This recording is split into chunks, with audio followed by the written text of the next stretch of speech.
Yo soy Jairo Bonilla, soy músico, publicista y creativo y por supuesto soy boyacense.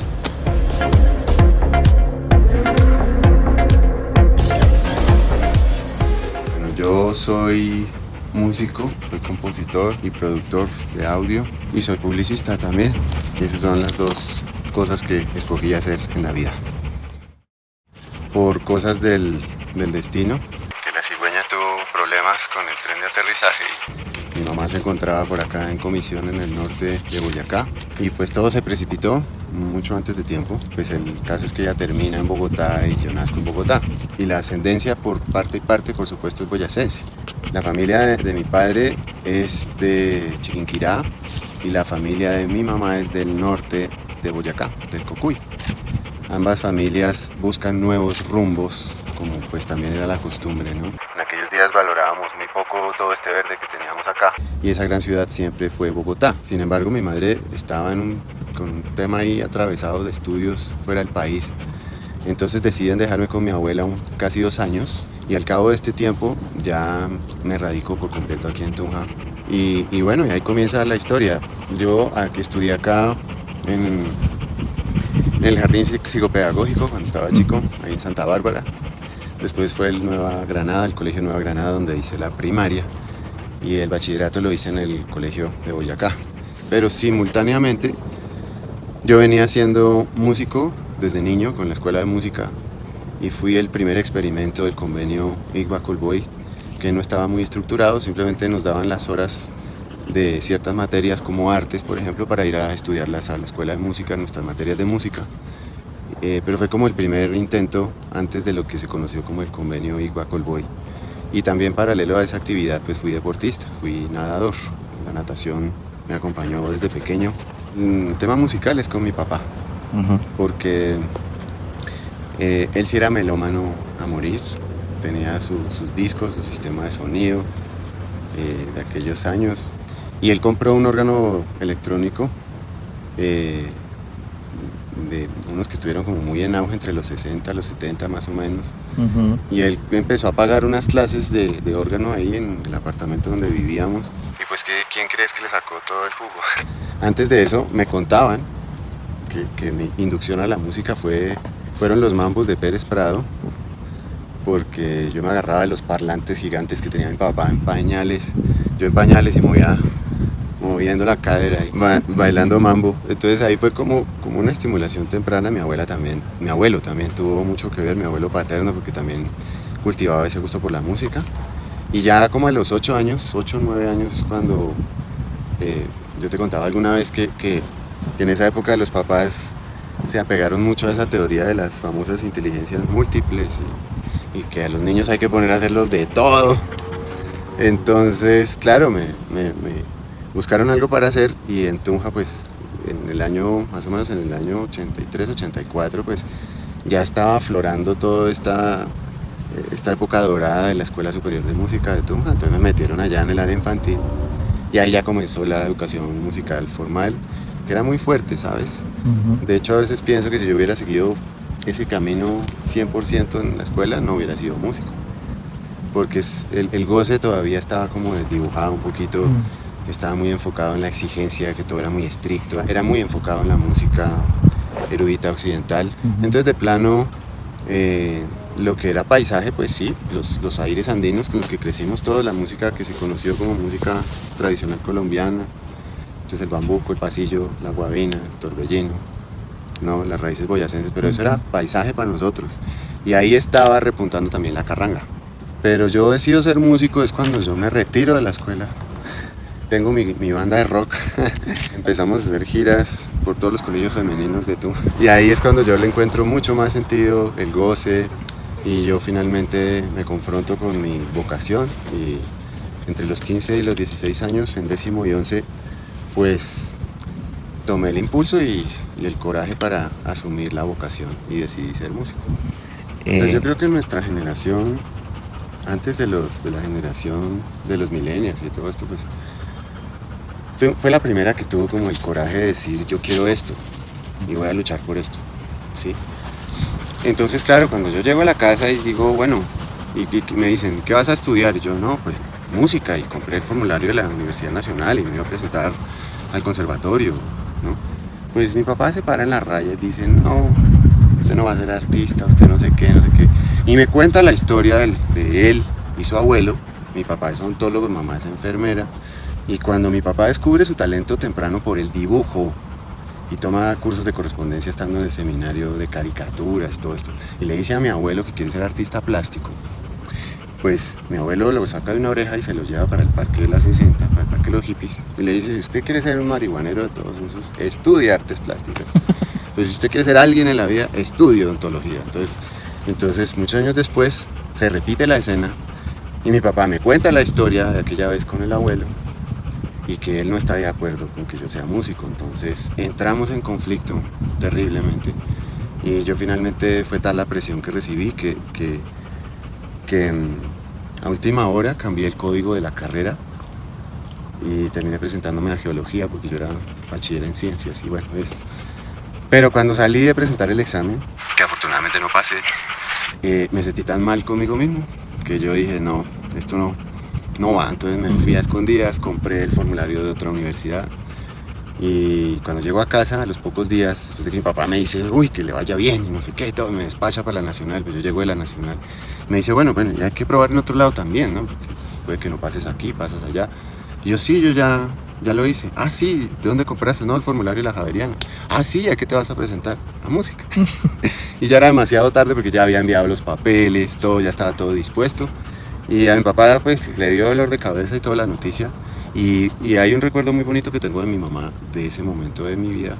Porque con mi mamá siempre ha sido complicada la relación un poquito por carácter y por muchas cosas, porque ella es muy estricta. Pero ese fue un momento de la vida donde ella se puso entre mi papá y yo y le dijo, déjelo estudiar lo que quiere, por favor. Y se conmovió con mi sufrimiento. Entonces, pues yo paso a la Universidad Javeriana y paso muy bien. Y fueron los años más felices de mi vida. Y fue el golpe más duro de mi vida también.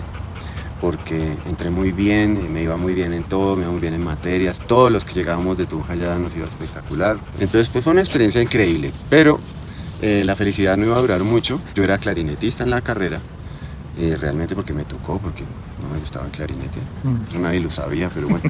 Obviamente a mí se me estaba cumpliendo el tiempo y lo que yo quería hacer era composición, pero en un área específica como el cine o la producción de audio.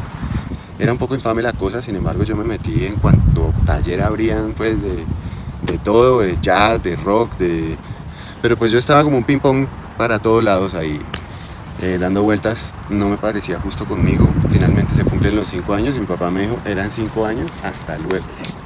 Y ahí empieza un conflicto muy fuerte porque yo finalmente pedí cambio de énfasis a composición, pasé, bueno, pasaron mil cosas ahí, pero no me encontraba. Así que tomé la decisión más difícil de mi vida, que fue ir a hablar con el decano y decirle, aquí le dejo su clase, aquí me voy de la carrera, hasta luego. Y ahí es cuando el deporte me rescata.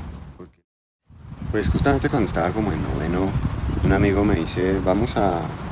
Pues yo le digo que quería nadar acá con el equipo de acá, yo había aprendido a nadar en otro lado, pero entonces él me dice, pues vaya que le hagan una prueba y todo, y me hicieron la prueba y fenomenal, porque pues fui campeón intercolegiado con unos resultados increíbles, gané como 7 medallas de oro en ese momento, pero pues eso que era tan importante para mí, se tuvo que quedar congelado cuando entré a la universidad casi por 3 años, porque la exigencia de las materias básicas de música es estudiar de domingo a domingo 12 horas diarias, entonces eso era imposible.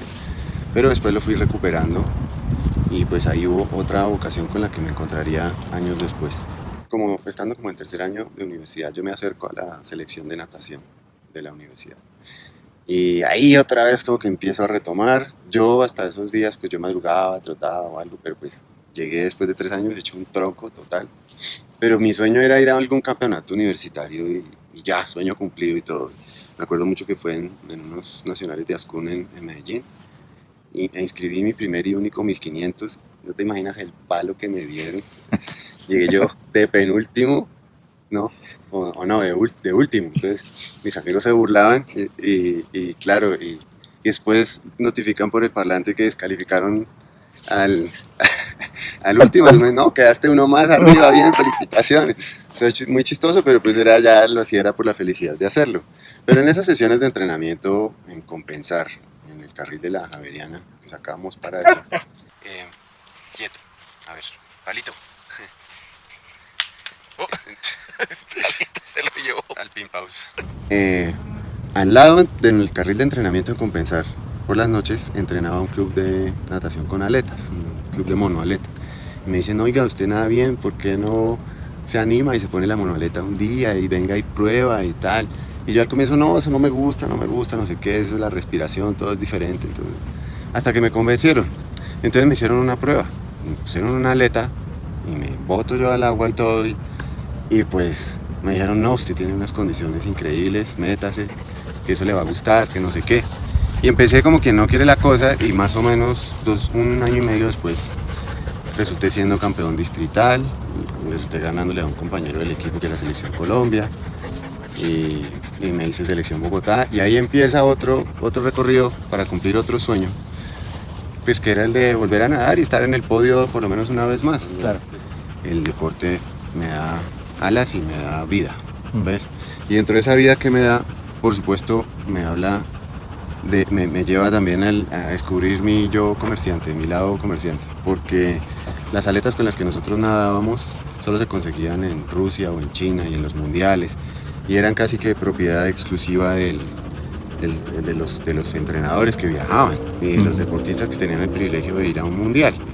Y entonces yo contacto a los fabricantes, a algunos fabricantes, y monto una .com, estamos hablando del año 98, 99, y le invierto mucho en la fachada, en el diseño y todo, y empieza a funcionar de maravilla. Entonces empiezo a venderle a la Selección Bogotá, a los compañeros, después a otras ligas del país, después a Ecuador, Argentina, México, terminé vendiendo aletas hasta en Japón. Me dio para reunir un dinero y comprar los primeros equipos con los que iba a montar mi productora más adelante y empezaría a trabajar en publicidad.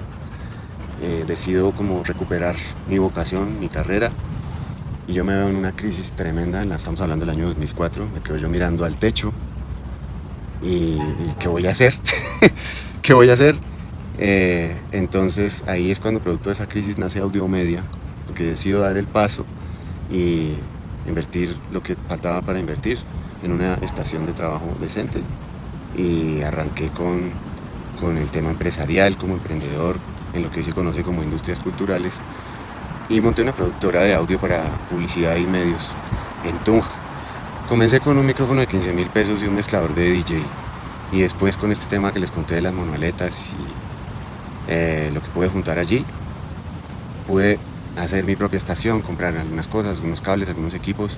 En Tunja sí lo pude hacer, sí pude ahorrar, y ahí empieza el ciclo empresarial otra vez alineado con la música, con Audiomedia, su imagen sonora. Es un logro que yo llevo, mejor dicho, el que abro con mucha satisfacción, porque no ha habido un boyacense que trabajando desde Boyacá, yo todo lo he hecho desde Tunja, ¿sí? Haya logrado participar en festivales internacionales de publicidad y se haya traído premios desde allá. Hasta el día de hoy he participado como en 6 años, y en esos 6 años he ganado 15 premios, entre ellos el anhelado oro en publicidad, y premios que hoy son, insisto, mundiales. Entonces, entre la historia de ser empresario, entre la historia de la docencia, entre la historia del cine y esta historia en particular que recibió su premio, que es la historia de la publicidad, pues ahí como que se resume todo lo poquito que he logrado.